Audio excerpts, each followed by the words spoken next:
안녕하세요. 절대값TV의 명품 PD 한PD입니다. 오늘의 주제는 신축 아파트 분양잔금 똑똑하게 마무리하기입니다. 보통 우리가 아파트를 투자로 산 경우 사정이 생겨서 아파트 전세금으로 잔금을 치러야 하는 경우가 종종 있습니다. 자, 문제는 생각한 대로 대출이 나오지 않거나 전세가 생각한 가격과 또는 기간 내에 나가지 않으면 잔금을 치르는데 문제가 있겠죠. 현실은 내가 생각한 대로 꼭 되지를 않습니다. 최근에는 특히 대출 규제가 많아서 특히 준비를 철저히 하지 않으시면 은행으로부터 중도금 연체이자와 일정 기간이 지나면 상한 통보가 옵니다. 그때 되면 거의 멘붕 상태가 되니까 미리 철저히 준비하시길 바랍니다. 보통은 일단 전체 분양대금에서 계약금 10% 치르고 그 다음에 은행에서 중도금 60%, 나머지 30%는 잔금, 이렇게 잔금을 지불하면 마무리가 되겠죠. 마지막 입주할 때는, 마지막 잔금을 치를 때에는 보통은 중도금과 잔금을 전세금으로 대신하는 경우가 많습니다. 자, 그럼 하나하나 조건과 팁들을 한번 살펴보시죠.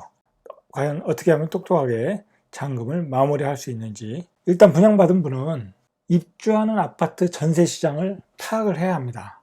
전세 가격은 얼마에 형성되었는지, 그리고 입주 기간 내에 전세 입자를 맞출 수 있는지를 데이터와 부동산 현장 방문을 통해서 확인하셔야 합니다. 그 주변의 공급량이 얼마나 되는지, 그 공급량에 따라 전세 가격이 조정될 수 있다는 것을 염두에 두시고 그 주변 공급량들을 확인하셔야 한다는 것입니다.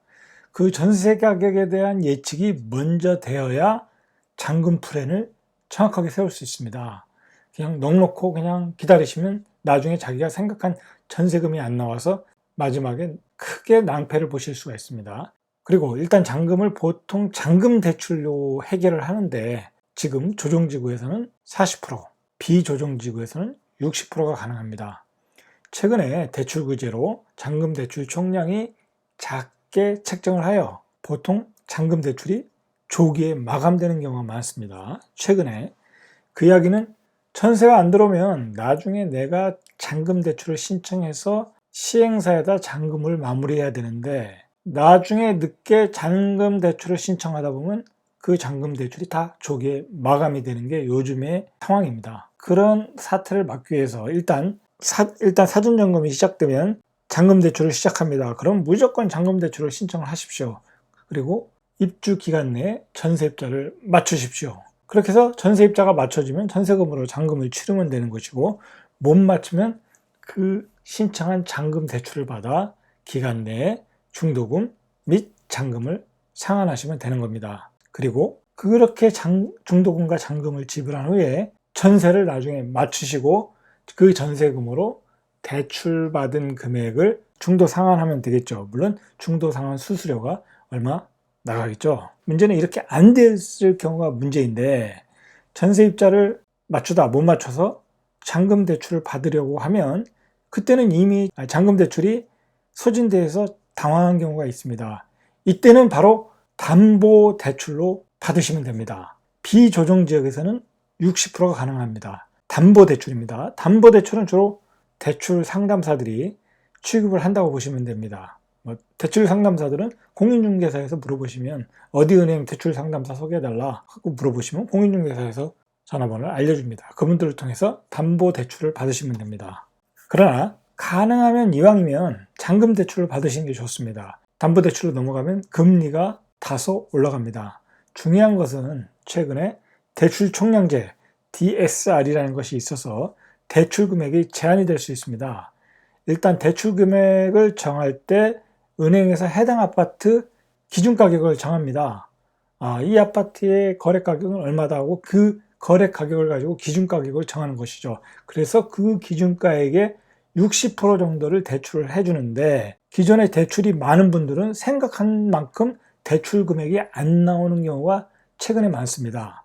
예를 들어 내가 자동차를 할부로 샀거나 예를 들어 또는 내가 지금 전세자금으로 살고 있거나 전세자금 받은 것도 다 대출로 잡히게 되는 것이죠.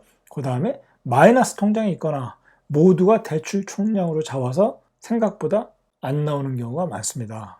자, 이렇게 잔금 대출 또는 담보 대출로 기한 내에 잔금을 치러야 시행사 또는 은행에서 부과하는 연체료를 내지 않습니다. 보통 연체를 하게 되면 1개월에 연체 8%, 2개월에 12%, 3개월에 16% 고금리를 연체 이자를 맞게 됩니다. 보통 일정 기간 유예 기간을 주고 다시 상환금에 대해 압박이 들어오고 그 기간 내에도 잔금을 지불하지 않으면 계약 취소까지 들어가고 중도금, 이자 등 손해가 막심합니다. 경우에 따라서는 보통 신축 아파트의 경우에는 늦게 잔금을 치르고 전세금을 많이 받으려고 하는 경우도 있습니다. 전략적으로. 이렇게 전략적으로 이용하셔도 됩니다. 분양잔금은 사전점검이 시작되면 바로 그때 전세시장을 정확히 분석을 하고 잔금 대출을 신청해 놓고 그 기간 내에 잔금을 치를 수 있도록 만반의 준비를 하시고 그 다음에 전세입자를 구하시면 됩니다. 또한 가장 중요한 것은 대출 이자를 지불할 수 있도록